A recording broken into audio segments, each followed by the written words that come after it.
Good day, everybody. I'd like to welcome everyone to another webinar series brought to you by the Michigan chapter. Today's seminar is going to be Danielle Rice, our PhD candidate, Department of Psychology from McGill University, Montreal, Quebec. I want to welcome everyone for this web-based series. The webinar is being offered as part of a strategic planning effort to move forward web-based training experiences for the next 4 years in an effort to reach more patients, caregivers, family members, and those who are seeking to obtain accurate information about scleroderma. These webinars reach scleroderma patients and their family members from all over the world, emphasizing the importance of quality education programming for the scleroderma community. The educational program is made possible in part by grants by Excellion Pharmaceuticals, Boehringer, and I apologize, and Trinco Foundation. We want to thank you for your continued support. Today, as I mentioned, Danielle Rice will be giving our presentation, identifying the needs and the priorities of informing caregivers for people with scleroderma. And I can personally say I was part of this research that has been going on. So it's very, very personal that she's presenting today. Danielle Rice is a PhD candidate in clinical psychology at McGill University and is a therapist in Ontario. Her research centers on health psychology and patient engagement in research. Her doctoral research focuses on the experience of caring for the loved one with scleroderma and the ultimate goals of developing resources to decrease the burden that can be associated with caregiving. Today, Danielle will be discussing her research, which will be focusing on 3 items. 1, understanding the unique challenges that caregivers to a loved one with scleroderma face. 2, to determine the support services that caregivers may find useful. And number 3, provide the managing and the most common challenges faced by caregivers. With that introduction, I'd like to present to you Danielle Rice. Thank you so much, John. I'm really happy to be here, and thank you for the kind introduction. I'm excited to be speaking today about this topic, and it's nice that you said you were part of the work, because I don't know if I'd be able to share that, but it was really great to have you involved, and I'm glad now to come full circle and be able to share it with you. And next slide, please. Great. And if you could click, okay, perfect. So I'm going to start by giving a bit of an overview for what we can expect in the talk today. So first, I'll provide some information about what an informal caregiver is and what that can look like. Some of you may know that already, but I'll just give a bit of a formal definition anyway. Then we'll get into the research that's been done previously that looked at caregivers and what that experience was like when supporting a loved one with scleroderma. And then the research that I've been conducting in my PhD with the support of SPIN.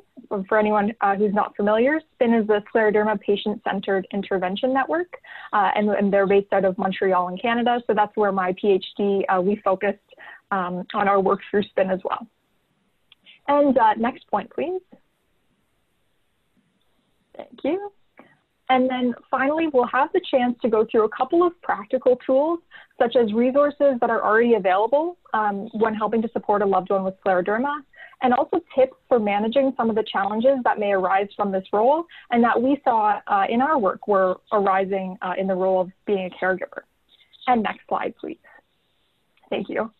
So to start us off, many individuals that have a chronic condition, whether that's a common condition or a rare condition, they receive support from a caregiver who's a family member or a friend. Now, this role is also is typically described as an informal caregiver due to the role being unpaid. It's also because this role, typically it means that someone's not having received any formal training or education for their role. So really the term informal is simply to differentiate between nurses and personal support workers from family caregivers. Now, that being said, there are a lot of caregivers who have said there's nothing informal about my role. I'm there every day, I'm supporting and I'm caring, and it's just as important as the medical staff. And certainly I can agree with that. And it's these family and friend supporters and caregivers that we'll be talking about today. And next point, please. So now, caregivers can help with a variety of tasks. They may be activities of daily living, helping with chores, managing medications, taking your loved one to one of the many medical appointments that they may have. But perhaps not surprisingly, most research that's been done about caregiving has really focused on supporting someone with a more common disease, such as dementia or cancer, for example. So this is sort of a gap in the literature that we wanted to fill, and that hopefully will be helpful to hear about. And next slide, please. Now, given the complexity of rare disorders, those with a rare disorder also often receive informal care, just like someone that has dementia or cancer, for example. But as you'll see here, this caregiving role is often one that people don't really plan on having, as it's about 50% of caregivers in a survey reported they felt they had no choice but to take on the role of caring to a loved one with a rare disease. So that can really be difficult when you're feeling that you're kind of placed into that role without a lot of say. Now, with that being said, there can certainly be positive and rewarding aspects of caregiving. And I think it's important that we don't ignore these. I will just also note that it's not quite the focus of our topic today, but still there can be a lot of aspects that people describe with caregiving. And I think it's important to also note that. If I can just add is that it only the closeness and the rewarding part only becomes as you start to learn the tools to allow yourself to be able to be a caregiver versus just a task, just being someone implementing tasks. So, I mean, that comes over time, and hopefully this will help people be able to understand that their role is appreciated and is rewarding. Definitely. It sounds like there can be that closeness that's different than, for example, a nurse or someone else, as you're saying, simply carrying out tasks as part of a job. And it is important to remember that, even if it doesn't start that way with your caregiving role, as it can be a little bumpy at the beginning, I'm sure.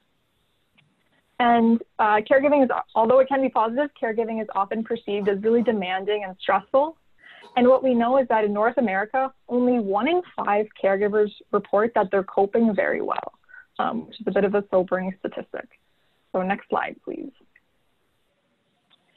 For caregivers to someone with a rare disease, not coping very well could relate to the burden that accumulates for taking on a new role, but also the uncertainty that can come with managing helping to support someone with a rare disease, as opposed to a more common one that, let's say, everyone knows about and they know what you may be going through. It may be that caring for someone with a rare disease really adds on extra burden.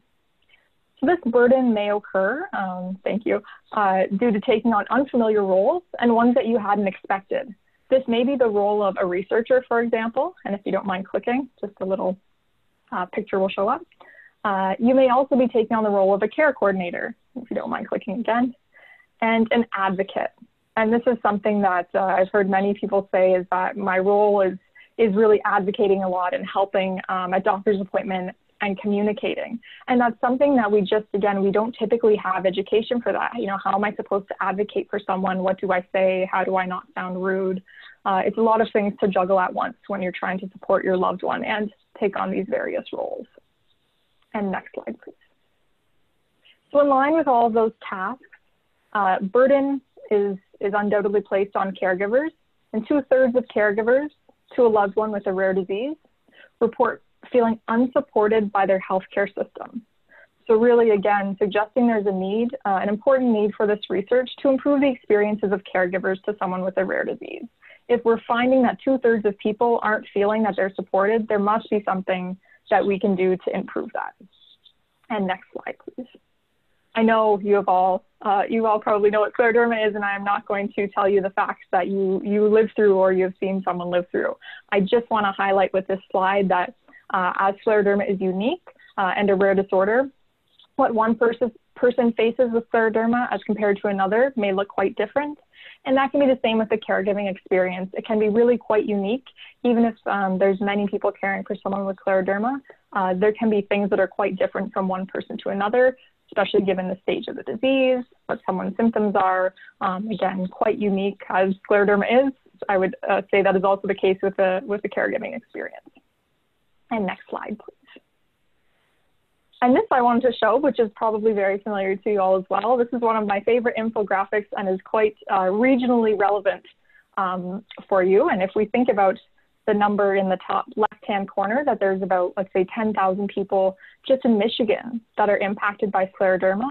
Well, there could be one person supporting each of those individuals. So there are, just as there are, you know, a notable number of patients, despite it being rare, there could also be a really notable number of people supporting these patients. And I think it's really important that we're trying to support the supporters as well. And next slide, please. The one thing I would add to this is that your 10,000 number is very important, but is what I try to stress to people is that it affects, for every 10,000 patients, it affects another 10 people that every patient touches. So really, the impact is 100,000 people, you know, from that standpoint, is that what really it affects not of the family, immediate family, and the extended family. You're absolutely right. And I think that that's a very good point to think about. It's not just one person supporting one caregiver, there's a whole family and friends and their family that are involved. Very, very true. So now we're going to get started into some of the details of what we knew specifically about caregiving to a loved one with scleroderma. So this work was the focus of my PhD thesis, which John mentioned, and it's been the focus for the past couple of years.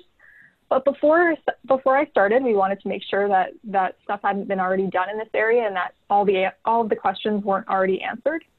So we came in and questioned what is already known about the caregiving experience in scleroderma in terms of research.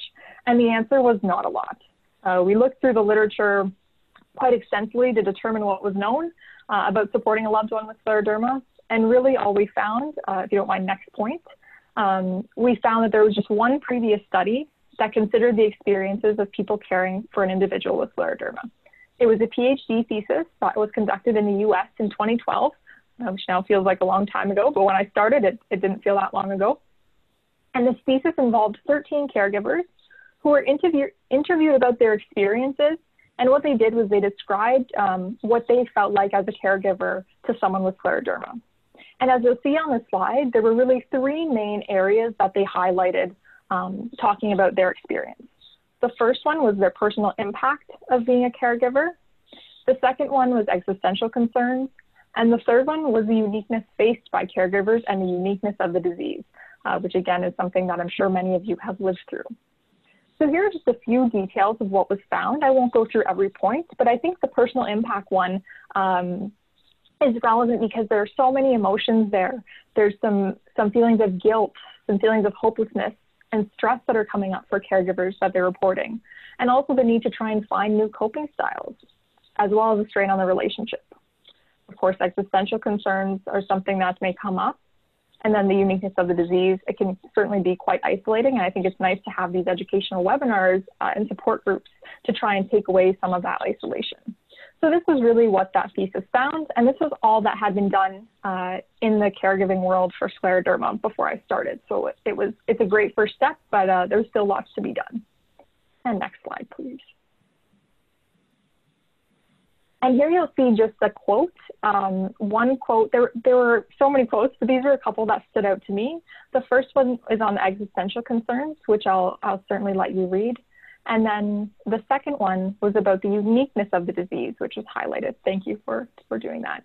And the uniqueness of the disease was, I found that quote quite interesting. It's a caregiver describing that you have to live and learn, and they compared it to the experience of having a child. So the unique disease quote is that it's like they say when you have a child. There's no manual that comes with a child. You live and you learn, and that's what it is with this disease. You just live and learn. That may be something that resonates with people as well, that from one day to another, you're trying to understand the disorder, understand the symptoms that come with it, and understand how you can best help. And next slide, please. So after this thesis was done, there were questions that still remained about the caregiving experience in scleroderma. And this thesis actually had a couple areas that they suggested for future research. They recommended that more research is done that includes more participants, because as you saw, there were just 13 caregivers in the previous thesis, so there was lots more people to hear from. And they also suggested that we gather some quantitative data, meaning that there were some really nice and impactful quotes, but we didn't really have numbers to go with the quotes. In addition to that, there was a recommendation to recruit male caregivers. And I think this is a really important recommendation. Often, most caregiving literature is focused on females taking on the caregiving role. And certainly there are females that help a loved one with scleroderma as well. But since scleroderma is quite predominantly a disease that occurs in females, very many times male partners are taking on the role of caregiving. And the recommendation was, well, we really need to understand this because it's not so common in other conditions. So we thought about this when planning my thesis, which I'll get into. And next slide, please. I know this is a bit of a busy slide. I apologize for that. I'm hoping the blue can direct your eyes a little bit. So overall, my PhD work was really aiming to develop and share resources that caregivers to someone with scleroderma could find helpful. So now again, if we take a look at the blue, this is going to be what I'm talking about today. We wanted to understand the burden that caregivers face. We wanted to understand from their perspective the challenges and the support services that are most important. We want to identify the challenges and support services that are there, but then also determine the importance of these challenges and the support services that people would be most likely to use. So we could really guide what we could develop and share in terms of resources. And next slide, please. So I won't reiterate the last slide. This is really going through it one at a time. If you don't mind clicking two more times, you'll just see here what we'll be discussing and what the projects were. The first one was a review. The second one is a focus group study, which John participated in. And the third one is a survey that we sent out to many caregivers in various different countries to get their perspectives on challenges and support services to really guide what we do next. So next slide. Like to, maybe if you can, and as you talk about number one, is that one of the things that I have seen with newer patients and along with my late wife is the acceptance, is that how do you help from the caregiver standpoint, how do you help them accept their condition? In other words, get past the idea of denial. Is that, and so as you talk about the burden experience among caregivers, I'll let you maybe talk about that as we go forward. Yes, I'm going to note that down so don't forget. Yeah, I think that's huge, and that's difficult for both the caregiver and the patient. So trying to navigate that together and guide the patient while you're also probably digesting that information is tough. Yeah. So we'll go with, yes, already on the next slide, thank you. So to help set the foundation and guide our scleroderma focus research, the first thing we wanted to do was to try and find some studies that looked at how much burden caregivers experience in any chronic condition, and then also compare this to individuals with scleroderma. So I'll note that we're kind of comparing two things here, but it's relevant. And next slide, please. So what we did is we conducted a systematic review, which I won't bore you with the full methods of, but I will just note that what this means is we're searching for studies that have already been conducted in other chronic conditions. We were looking for studies that had been conducted about caregiver burden. So we collected as many studies as we could and that are out there about this, and then took the information from the studies and compared it to what we know about caregiving in scleroderma. Next point, please, thank you. So this is a helpful approach for us to take because we can then put into context the experience of caregivers with scleroderma. We're not comparing apples with oranges, for example. We're trying to use a common understanding of burden and really see what that may be like from one condition to another. And this gives a sense of the burden faced, but also this helps us use this information in a way that can be understood by the public and policymakers.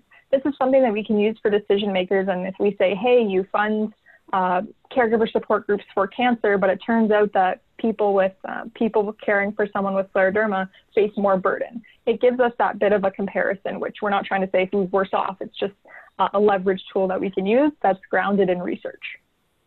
So we'll go to the next slide, please. Very briefly, what we were looking for in the studies is we were looking for those that involved caregivers supporting someone with a chronic condition, whether that's common or rare. And we wanted the studies to have reported on burden using this tool called the Zarit Burden Interview, which I'll show you some items for. And we wanted to try and increase the relevance of studies to the North American health system to make it a little bit more comparable. So that's something to consider with these results, as we weren't looking at more third world countries. The findings, we wanted them to be most applicable to North America just because it's where we're located. Next slide, please. Here you'll see just an example of a few of the items that are on the burden measure. If you have a chance to read through, they may look familiar if you did the survey that we filled out. But I'll point your eyes to number 3, which is the one that I thought was certainly relevant. It's, do you feel stress between caring for your relative and trying to meet your responsibilities for your family or work? This is quite relevant with burden in the sense that we're trying to manage all these various different roles. And it, again, can be quite burdensome, which is why it's on this measure. So perhaps there are some people out there caring that can look at these and say, yes, I have experienced some of this, or I can imagine experiencing some of this. I think it's important is that, as you can see, is when you answer this, is that it really identifies the fear that is brought out to the caregiver as you look at this. Do you feel angry? Do you feel in a negative way?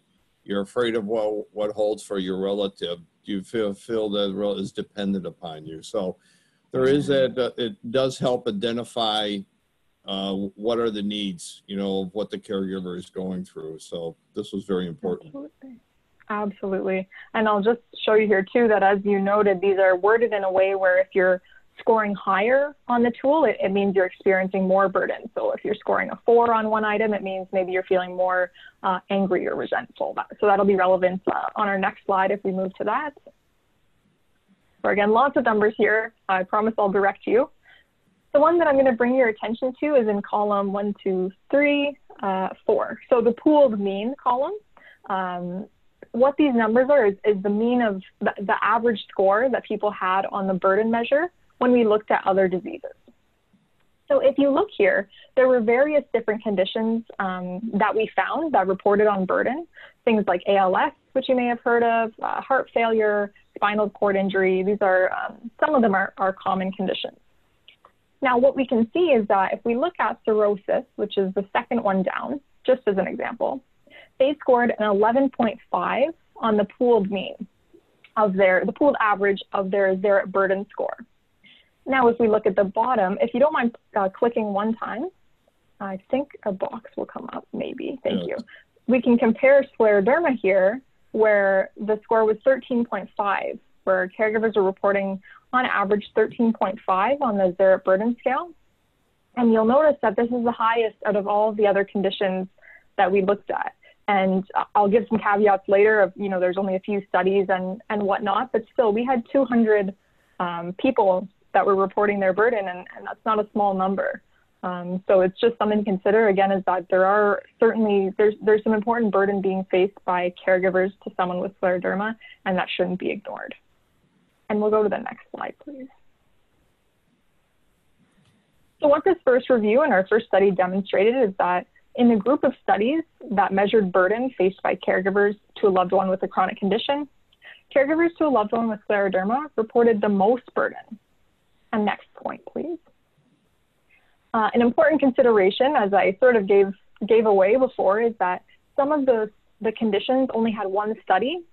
In an ideal world, we'd have lots of studies that we can compare and contrast, and we'd have people at different stages of the condition, and we'd have surveys with thousands of people. So hopefully we get there one day, but we have to work with what we have so far. And then next point, please. So then what we can do is we can use this information to guide future resource development. So this can tell us, burden something that caregivers to someone with scleroderma are experiencing. And this is something that then we can build into the resource.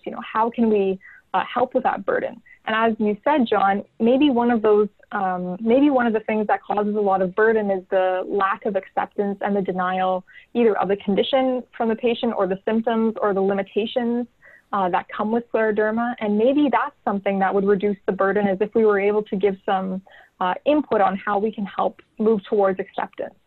Well, yeah, go ahead. The only thing I was going to share is that one of the things I can personally speak about is that the burden is that, because you just said it, we talked about earlier, it's 1 out of 906 people. When you talk about heart conditions and breast cancer and stuff, everyone can associate with that. You feel isolated, and that's one of the biggest things. There's really very, very few people you can talk to who really understand what you are going through. So because of that, that's a lot of the issues that really is that the caregiver is that they are, you know, they're doing everything right for the loved ones, but they are isolated because of the condition that they're addressing. Definitely, and I think that's a point that can't be overstated. There's so many people who go through their lives and they won't meet another caregiver that's supporting someone with scleroderma. And it's great to have these outlets, but there are a lot of people who don't necessarily have them in their location or utilize them or are aware of them. And I can't even imagine how isolating and alone that would feel to be going through that by yourself without anyone that really understands. So we'll go to the next slide. So this year, next we're going to be talking about certainly integrating burden in here.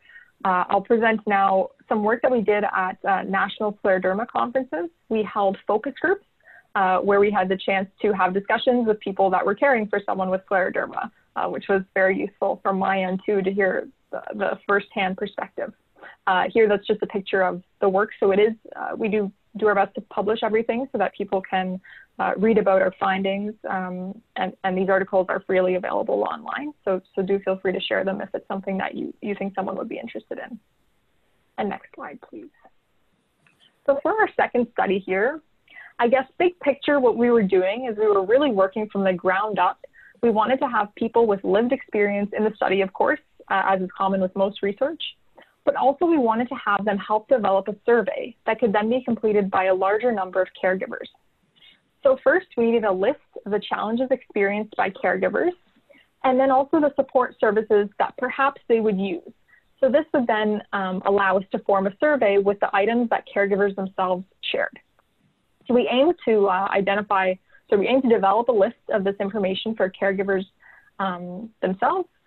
And then, let me just make sure I haven't missed anything. Oh yes, one of the reasons that we do this is because people know themselves best. So I also give therapy, and that's a statement I say all the time. You know, if you're not a runner, I'm not going to try and tell you to run. You know yourself best, you know what works and you know what doesn't.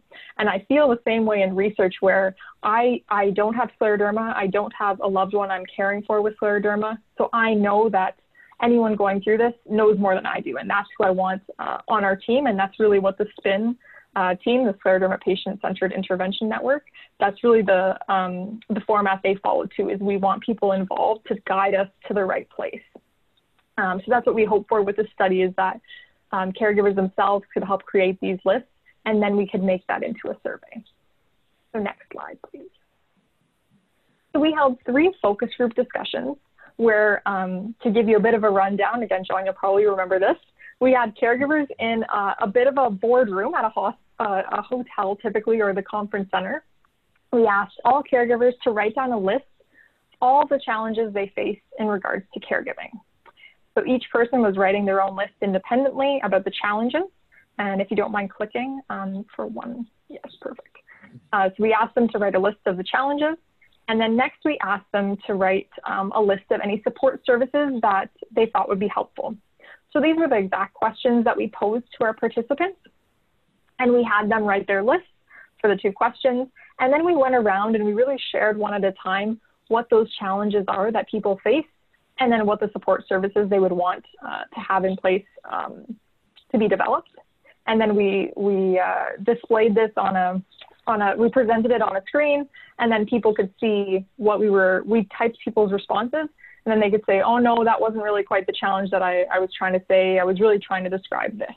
So it was a very iterative process, a back and forth with caregivers, trying to make sure that we were getting the challenges right, and same with the support services.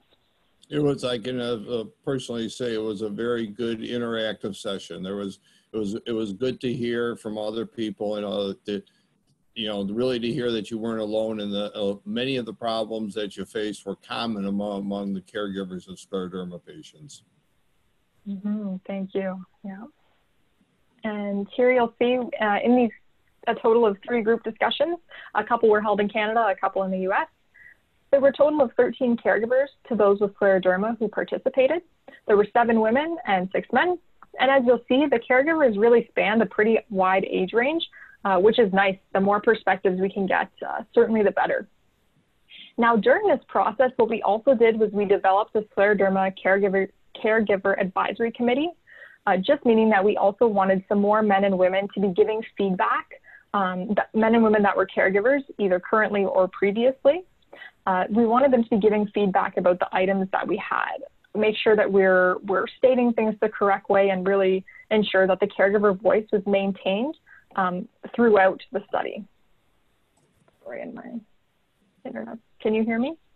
I can hear you. I'm going to pause. Okay. Am I gone from your? My internet. Hi, we're back. We had a little tough technical difficulty, but we're back to the presentation. Thank you very much. Thank you. So we'll get into now the challenges that caregivers reported.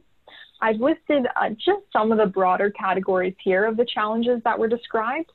There were many of them, as you'll notice, but these are a couple that we can think about. So some of the concerns that were brought up and some of the biggest challenges that caregivers reported were about their own health, financial and work-related problems, helping their loved ones cope emotionally, as well as many more. So in the 3 focus group discussions that we had, a total of 89 challenges were generated. So when we took the list from each focus group and added them together, sorry, did I lose you again? Nope, I'm here. Okay. I can't see, but that's okay. So yes, when we added the focus groups together, all of the items and the challenges that were described, we ended up with those 89 challenges, and it was one master list that we made. Now, this list of challenges was then sent to the research team and also the Scleroderma Caregiver Advisory Committee. So then we asked for feedback from the caregivers on our team to make sure that we could remove any items that were duplicated from one group to another, and that we could remove them and combine them appropriately based on caregivers' feedback. So after removing and combining items, we ended up with a total of 61 unique challenges that came from these focus groups. So that's really a lot of challenges when you think about the day-to-day aspects of caregiving, is that there were 61 different challenges people were noting. And if we go to the next slide, please.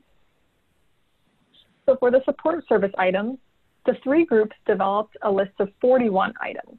So these were things that people were saying, hey, this is a resource that maybe I would use, or maybe that would be helpful for other caregivers. So here, again, are just a few examples of the types of services or programs that caregivers identified, such as a Scleroderma caregiver newsletter, caregiver-led breakout groups at conferences, support groups, of course, were brought up as well. And similar to the challenges, we removed all the duplicate items with the Scleroderma Caregiver Advisory Committee, as well as researchers and clinicians, to make sure that we were not having duplicate items and that we reworded any ones that maybe weren't so clear.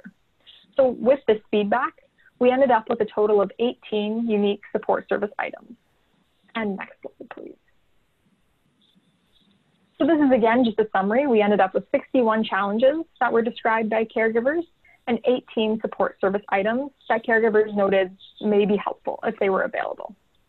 Many of the challenges that were brought up related to the rarity of the disease. And next point, please. And this information aimed to inform the development and dissemination of a survey.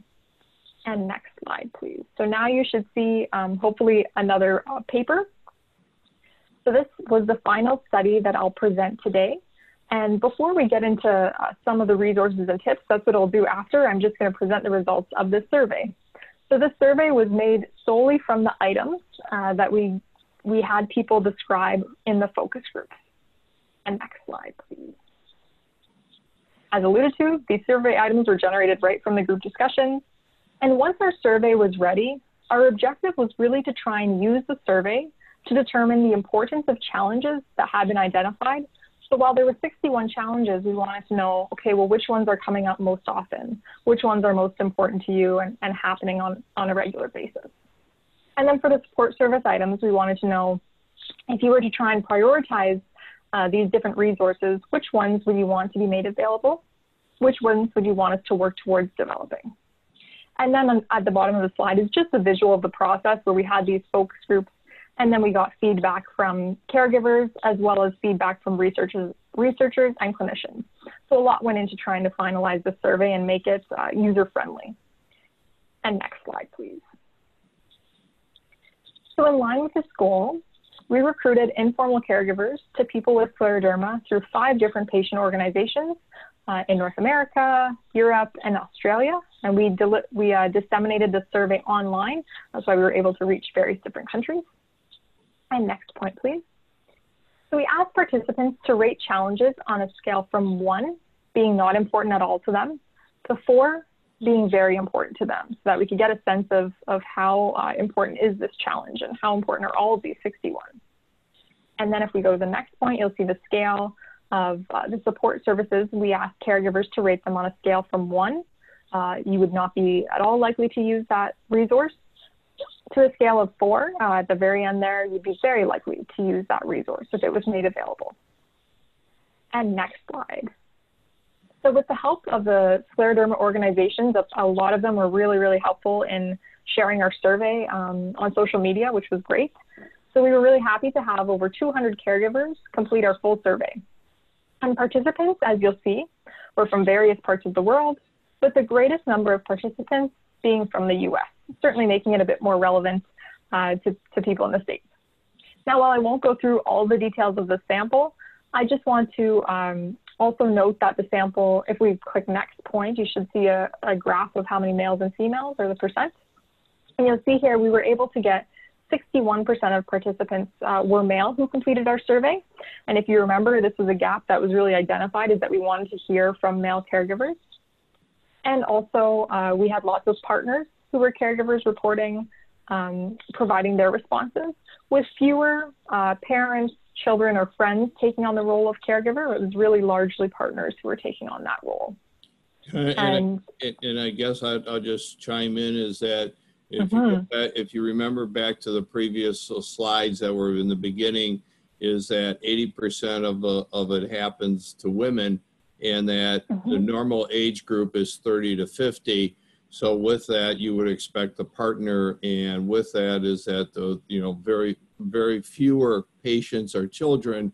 So from that standpoint, is that where you have fewer parents. So your numbers here do bear out a lot of the information as being where the partner would be the supported role of this. And like I said, even though it's women, Michael, who is normally part of this presentation, is one of is the 20% that is the male portion of it. So. Okay, and that is, certainly important that we want to be getting their perspectives, and also the female caregivers that are perhaps someone that's supporting them, although of course it can be male too, but it's very often females that are supporting male patients. So it's nice to hear that these numbers sort of represent what we would mostly expect, which speaks to a little bit about the generalizability, hopefully, of our findings. And we'll go to the next slide here, where you'll see a bit of a bar graph. So among the 202 respondents, caregivers rated providing emotional support to my care recipient on challenging days as the most important challenge that they faced. So you'll see here 92% of caregivers were saying this challenge was important or very important to them, which I think is so interesting. I'm on my way to be a psychologist. So of course the emotional support is something that I think is quite relevant, and that is a difficult thing for people to navigate themselves. And I think that also speaks to the acceptance piece that you mentioned too. Those are emotional things that we have to try and work with. And then the next most important challenge that was rated by caregivers was being unable to help address my care recipient's pain or discomfort. And third most important challenges of the 61 that were rated was helping my care recipient set reasonable limits on activities that have become difficult due to scleroderma. And I remember in the focus groups, this one came up many, many times as, I want to let them do, I want them to have the autonomy to do whatever they want, but I know they won't feel well tomorrow. And I know this didn't go so well last time. And I can only imagine how difficult that conversation is to maneuver with your partner. I can vouch for that, is that many times is that the caregiver ends up having to the role that I describe as being the bad cop, to be able to set the limits, to be able to know that, there's two things. One, it allows the patient, the one with scleroderma, to be able to exercise to her family or friends is that she's healthy and well. But you being the bad cop setting the limits knowing what the ramifications will be for the next day or 2 days when that patient requires the down days. Right, and when you'll be then having to support them and whatnot, that's tough, very tough to try and be the bad cop while trying to also maintain the relationship role, being positive and whatnot. So that sounds very difficult. I'll also just note here that since we did have a pretty good number of males and females that responded to our survey, we took a look to see if there were any differences between responses between the men and the women who were caregivers. And for the challenges, there were just 5 challenges that had, in all instances, higher ratings, pretty substantially higher ratings of importance from females as compared to males. I won't note all of the 5. I'll just note one of them was finding time for myself, where female caregivers were saying that was more important to them than men. And finding assistance for things that my care recipient used to do. That as well was something that was quite important to females, that rated a little bit lower among males. And I won't hypothesize too much on why that was the case, but it was interesting to see there were just a couple of differences between the caregiving experience between the men and the women. We'll go to the next slide, where you'll see the support service results. So here you'll see a caregiver newsletter and really information-based resources, and those delivered soon after diagnosis were rated the highest. But you'll see here that the ratings were quite a bit lower than the challenges. So there were a lot of challenges that people endorsed pretty strongly as being important, but fewer of the support services were getting rated really highly as being something people would likely or very likely use. So that's just something sort of interesting that we found, and we were unsure why, and we've had some conversations, but something to think about. The highest rated there one, as you'll see, caregiver newsletter, followed by information about scleroderma on an online reputable website for caregivers of newly diagnosed patients. And then thirdly was an information package or pamphlet about scleroderma for caregivers of newly diagnosed patients. So a couple themes came out here. The first one that we noticed is that there's certainly some importance to getting information out to caregivers in the newly diagnosed stage, which I imagine that it's a very overwhelming time, and we're really looking for information, wanting to know how can I support, how can I help. And the other theme we saw come out here is that the top 3 support services that people were most likely to use were things that could be done independently, which is not completely what we expected. There weren't, for example, support groups weren't coming out really strongly. We had one-to-one therapy on there, and it really seemed to be that at least of the 202 people responding to the survey, a lot of what was wanted were things that could be accessed from home and independently, which is also somewhat relevant in the age of COVID, where we can still, those are things that can be delivered without having to be in contact with other people. John, do you find those findings, is that what you would have expected? Yeah, that's exactly it, because one of the things I always try when I talk with new patients or new caregivers is that trying to steer them, one, to, like you said, a reliable source, a reputable source, because you get all the panic, you get all the naysayers online, and basically the other, and the thing is I try to stress to the people that it's important that you look at the data of the website and the information that is on the website. And I always point them towards our website, the Scleroderma website. I also says, if you want, you go to John Hopkins, type of a thing. And I said, look at the data on the newsletter. As someone wrote an article in 2010, doesn't mean that there isn't new information on it, and that's the current one, and how to treat diseases, and what new research or studies are being done. Because I'll be very honest, as things have changed. So when my loved one Eileen was diagnosed back in 1997, 98, is that there was very little known. And so from that standpoint, the things that are present today for the new patients that are basically being diagnosed is quite a bit important. And like you said, the information on the packet and the pamphlet for scleroderma, the reason why that goes down on the list and isn't as important is that after the initial, you grab all the information that you need, you don't need any more information to tell you what scleroderma is after the Okay. first 6 months or a year. You've absorbed everything that you want to absorb and need to absorb. Right. And now you're trying to address issues and how can, what are the new tools that are out there? So. Yeah. Okay. Very interesting perspective to have. And it makes a lot of sense. We don't need information overload necessarily if it's the same, you've read all the reputable websites and you know the basics and beyond. You don't need to read more and more about it. Very interesting perspective. So we'll go to the next slide now, where we'll see just the summary of this, the survey findings, which we largely discussed. But I'll just reiterate that really the challenges that were rated most highly were those about helping your loved one with emotional needs and also physical discomfort. But despite these challenges, there were a couple of support service items that some caregivers noted they'd be willing to use, especially those that could be accessed by themselves. And we'll go to the next slide now. I just want to note some of the limitations of this research. So just before we switch gears for the resources, of course, with all research, there is some limitations. So these are just a couple. For study 1, which was about the burden, the rare diseases, the chronic diseases were quite variable between studies. So it can be tough to compare these different diseases and the different experiences between caregivers. So that certainly comes with its limitations and its downsides. But it's a starting point, which I think is important.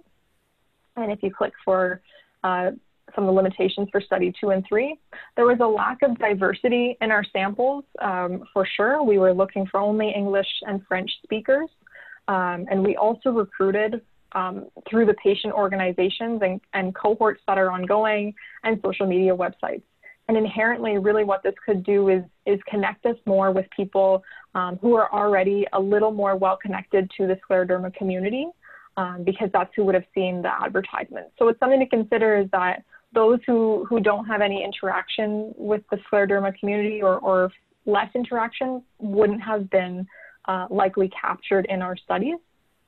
And then we just have one final point there, which is for study 3, and we spoke about it a bit. So we asked people to rate their challenges and how important they were, and the support service items, how likely they would be to use them, but we didn't ask why.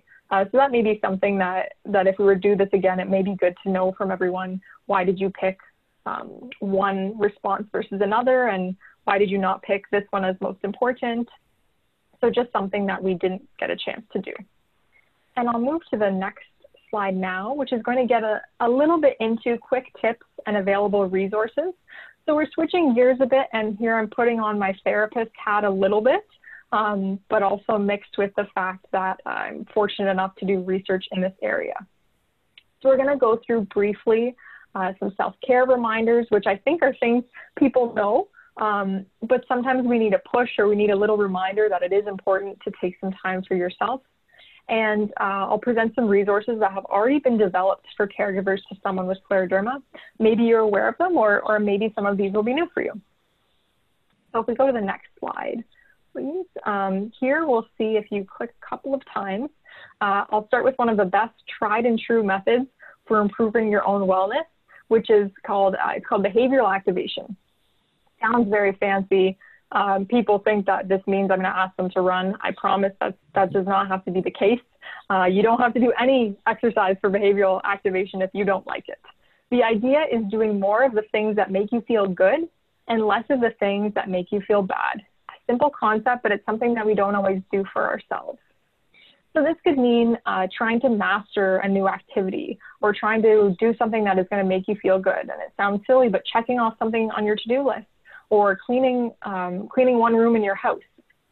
It may not feel like the most fun activity, but you may feel accomplished after. And you're engaging with something that it can be a little bit mindless in a good way where you can clear your mind, but you're also not having to actively be responsible for someone else in this moment. It's taking that time to do something that may make you feel a bit better. And then, of course, pleasurable activities, whatever that is for you. Speaking with friends, reading, there was certainly more activities I had on here before COVID. So hopefully we can work back up to lots of the pleasurable activities, going to the movies and restaurants and whatnot. But the activity scheduling is something that we can do anytime. This, yes, it can mean going for a walk, but it can also mean stretching or a virtual gym class. And it's the idea that I'm going to make sure that I have an hour in my day or a half hour in my day that is scheduled and blocked off, that I'm doing something for me. I know that can be hard as a caregiver, and we're often not inclined to do that while someone is ill and your loved one's perhaps not feeling very well or is in pain, but you will be your better self if you get to have a little bit of time to recharge, and you'll be better for them, I promise. All research says that, so I believe it, and hopefully you can try it out and see if that's the case, that when you come back a little more rested and recharged, you feel a bit better. And I guess I'll just chime in is that me, by reading this says you have to take care of yourself, because if you're not if you're not healthy, and you can't take care of your loved ones, because whether you're not, you understand it when you start it, this can be anywhere from 1 year to 5 years, but it could be 20 years. So from that standpoint, you've got to make sure that you're healthy mentally and physically for your loved one. I couldn't have said that better myself. Yes, thank you. That's exactly right. We'll go to the next slide now. So another helpful strategy, and maybe I'll just have you click, yes, that's perfect. Another helpful strategy when trying to manage your mood and make sure you're taking care of yourself is just starting to take notes and identify your thinking patterns. You don't necessarily off the bat have to start changing them. It's just noticing what patterns may happen. No one can be positive all the time with their thoughts, and that is not the goal, and it's not necessarily productive. Sometimes it's a little bit unrealistic. But there can be times where we slump into being overly negative. You know, this is never going to get better. My partner is never going to be able to X, Y, and Z, or I'll never be able to be as supportive as I can be. And we don't have to think that way again and again and again. So sometimes our thoughts are on autopilot, and we don't realize that our mindset's being a bit less positive than it usually is. And especially during COVID, which isn't the focus of this talk, but it's just something to consider. It's something that's happening when we're at home more often and we're getting perhaps into slumps and things seem repetitive. I want you to try and take note of where your thoughts are going. Are they going in a way that's self-critical? Are you being tough on yourself? Are you using some unhelpful thinking styles, which I'll get into a few examples now. So if you see in that table below, we have different types of thinking styles that we call cognitive biases, and they're things all of us do. It's the way our brain works. It jumps to one way of thinking because it's learned that perhaps that's a more efficient way to use our brain power, so to speak. So things like all or nothing thinking. So it'll never get better, or I always mess up. These are really black and white answers, and we want to try and work in some shades of gray. So noticing when you use those words can be important. And with that in mind, I'll actually jump to the unrealistic expectations on that third table there. When we use the must and the shoulds. I'm a student. I used to always say I should be doing homework. I still say that, but I try not to. But what I want is for people to try and have that light bulb or that sort of trigger when they hear themselves saying should. And one really easy, low intensity way to address that is to try and change your shoulds to could. So instead of I should be doing homework, you could say I could be doing homework, but I need some time for myself so I can be a better caregiver to my partner. Or I should be making dinner. Well, I could be making dinner, but I could also eat half hour later and get a nap in. So it's a very small change. But it decreases that guilt that we feel, just getting rid of that pressure of should, changing it to a could. You're going to choose what you want anyway. You might as well not feel shame and guilt for it as much as possible. And then we have labeling, which you may be familiar with as well, calling yourself names or speaking perhaps not as nicely to yourself. And you can click, John, that'd be great. So we'll think about that labeling one, which is if I'm saying I'm a bad caregiver or I'm a failure. So instead of trying to flip this, we can think about it on a continuum. Instead of I'm a failure, because to me that's either I'm a failure or I'm a, I guess, success. We can think about this on a continuum. So if you click a couple times, thank you. Actually, yeah, that's perfect. We can think about a failure or a success in various different ways.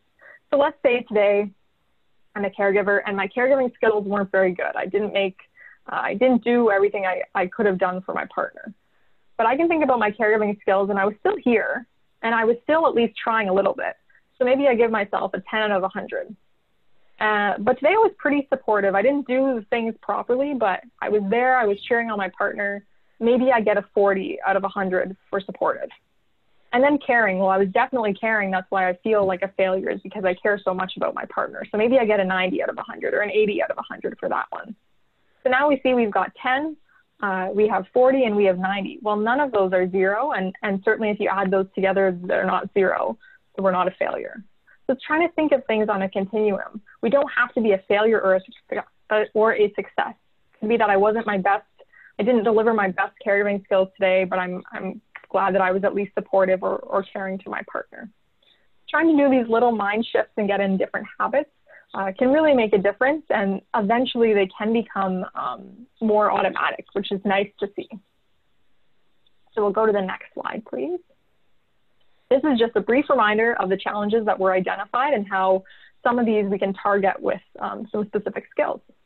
So if we go to the next slide, we'll see again here that first top challenge that caregivers rated is providing emotional support to my care recipients on challenging days.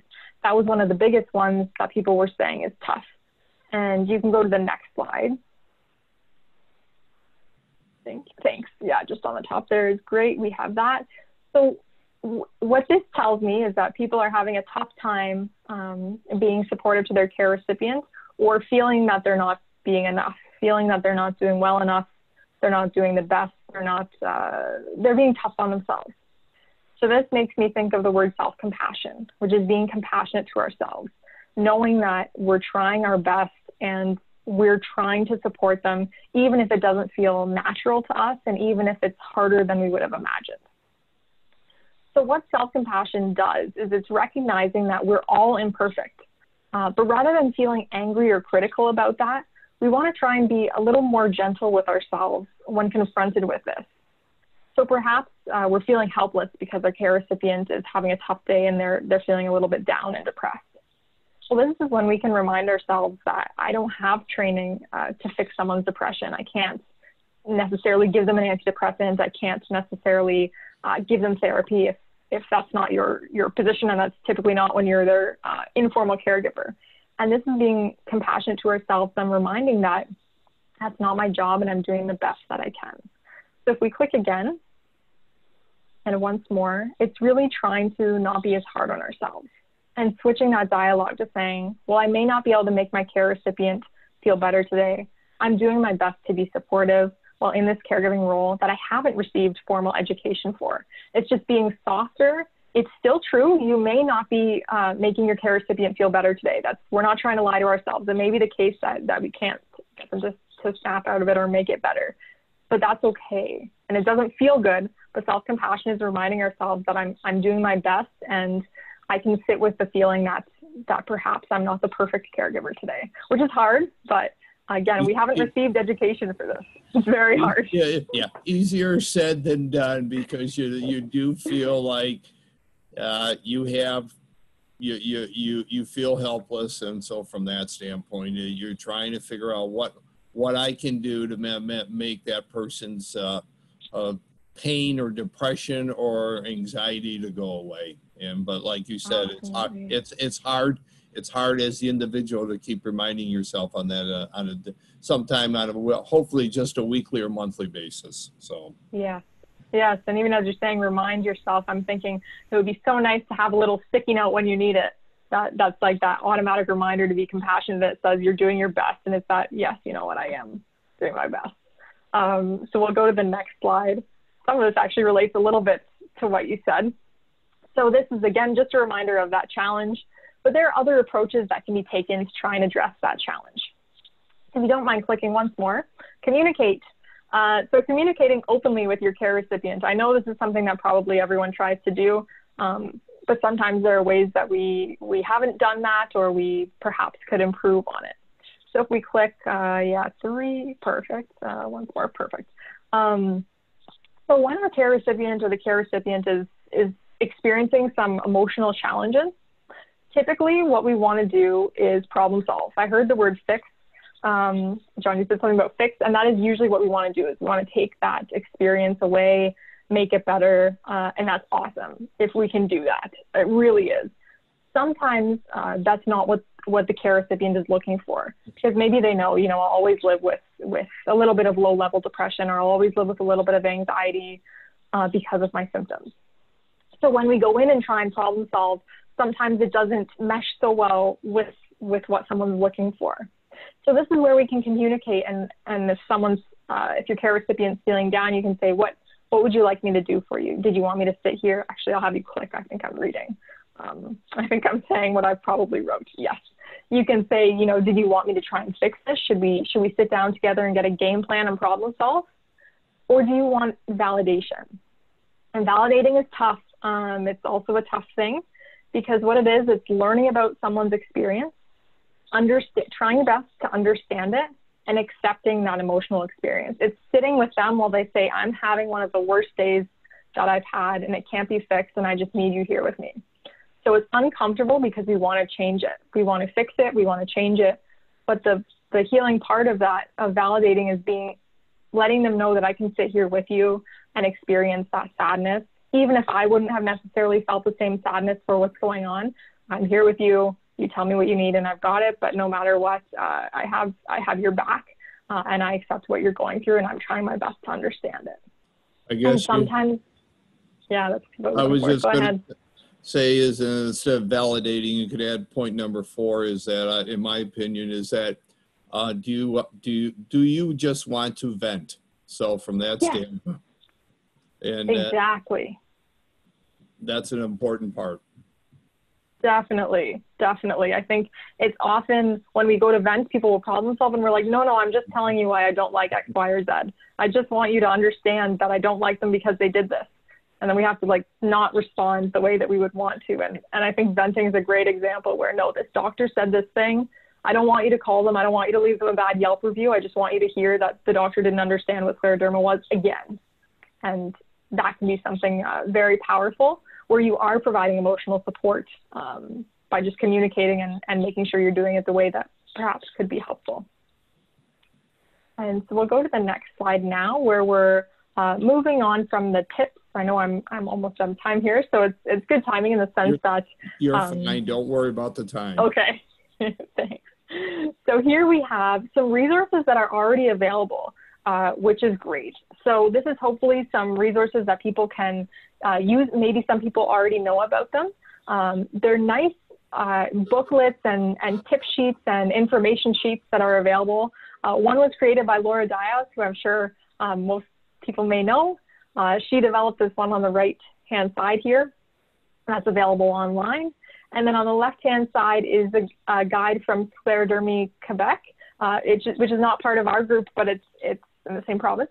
So they have a guide for informal caregivers specifically to scleroderma as well, which I think really speaks again to the community of scleroderma. I mean, yes, of course, you may have a guide for caregivers of someone with cancer because someone made it and it's used by everyone. But it's so important, and it's such a tight-knit community where there are caregivers to someone with scleroderma who are saying, hey, we want this too, and there are people delivering. And these are readily available online and free to access. So I think it's a great thing for people to consider if perhaps you're wanting some tips or wanting to learn a bit more about that experience. And if you just click once more, I just have here the table of contents about some of what the resource involves. It speaks about burnout, assertiveness, which is getting on the topic of communication as we were getting into, taking breaks, which we were also saying, accepting help, which gets into setting those limits and being the bad guy. How can we either accept some help from people or give the help? And I think that's relevant there. How to help someone with scleroderma, just really great topics that I think people would probably enjoy reading about if this is something relevant for you. So we'll go to the last slide here, which is a big thank you to, there are lots more people to thank, definitely, but these are just a couple of them, and also our funders who allow us to do this work, which is really great. I've had lots of co-authors involved, and all of the caregivers who did all the surveys and focus groups well, as you know, we wouldn't have been able to do these surveys without everyone developing them with us. So just a big thank you for that. And thank you for letting me speak about this topic today. I'll turn it back to you, John. Well, thank you very much. I want to just say what a wonderful presentation. Thank you very much, Thank you. Danielle. Thanks so much. I will apologize a few times, to the people who are watching, is that you popped in and out on the screen, so I just let you go because your voice was still there, but you came back. So from that standpoint, so it was nice. So I want to just wrap this up, and I wanted to thank all of you for viewing this webinar. Staying educated about scleroderma is so important, especially as being a caregiver. This is the reason that the Michigan chapter strategically has created the web-based educational experience. Being educated can help the scleroderma community become better healthcare advocates. I hope all of you will join us with the remaining 2020 webinars, and also we are lining up all the webinars for 2021 already. For more information, check the website www.scleroderma.org/Michigan, or the National Scleroderma Foundation weekly email that is delivered to you every Friday. So thank you again for sharing your time with us on this for this webinar, and thank you very much for taking on this topic, Danielle, because it's very important to myself and all the others within the scleroderma community. So, if you would like to add anything else before we end today, that would be great. Thank you so much. I'll just, another big thank you, an important topic, and I hope that the research continues in this area. Yeah. Okay. Well, thank you very much, and have a great day all, and I appreciate your time for viewing us today. Bye-bye. Take care. Bye.